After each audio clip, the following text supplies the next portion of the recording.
ओहो नि अचुचुचुचुचुचु साह्रै जाडो है। आजभोलि जर्मनीमा एकदमै जाडो बढेको छ। हजुरहरू केयर गर्नुहोला। हेलो हेलो नमस्कार सम्पूर्ण इष्टमित्रहरूमा र मलाई सामाजिक सञ्जालबाट हेरिरहनुहुने चिर परिचित साथीहरूलाई नमस्कार अनि स्वागत गर्न चाहन्छु मेरो मिनी ब्लगमा। यो हामी बस्ने पृथ्वी त गोलो छ, यो त सबैलाई थाहा भएकै कुरा हो है। यही गोलो पृथ्वीको भूगोलहरूमा यति धेरै प्रकृतिहरू छन् कि है। यही प्रकृतिहरूमा हामी मानिसहरू यति धेरै रमाउँछौँ है। हिमाल, पहाड, खोला, झरना, समुद्र है, हरेक किसिमको प्रकृतिहरूसँग हामी एकदमै खुसी हुन्छौँ अनि हरेक ऋतुहरूसँग पनि हामी एकदमै खुसी हुन्छौँ। समय र प्रकृतिले जे दिन्छौँ हामी स्वीकार्नै पर्छ है। कहिले चिसो कहिले गर्मी हामी सबैलाई यो स्वीकार नै हुन्छ। विगत एक हप्तादेखि जर्मनी लगायत युरोपियन देशहरूमा भारी हिमपात भएको कारणले एकदमै जाडो बढेको छ र असाध्यै राम्रो पनि देखेको छ। यो चिसो सँगसँगै एकदमै राम्रो पनि देखेको छ। चारैतिर ढकमक्क हिउँले फुलेको अनि समुद्रहरू पनि हिउँले जमेर ठप्पै भएको अवस्था।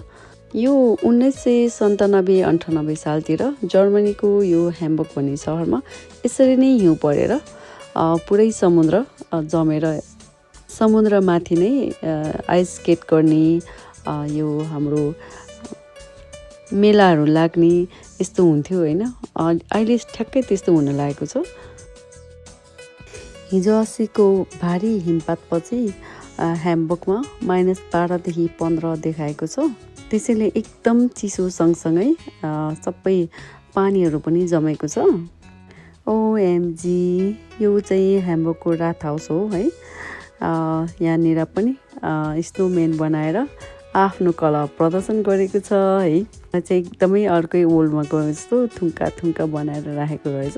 मलाई त एकदम रमाइलो लाग्यो, त्यसैले मलाई भिडियो गर्न मन लाग्यो अनि सानसानो भिडियोहरू पनि बनाएको छु।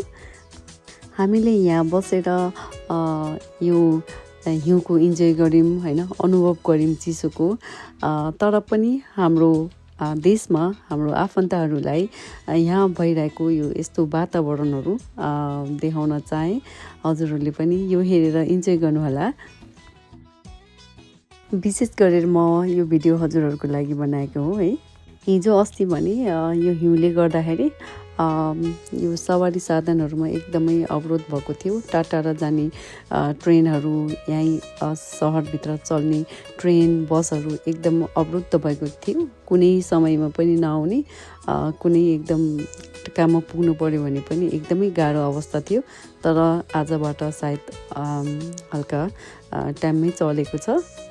यसरी विकसित मुलुकहरूमा पनि होइन प्राकृतिक कुराहरूले कति अवरोध गराउँछ भने हाम्रो देश त झन् प्राकृतिक प्रकोपबाट एकदम वञ्चित हो है।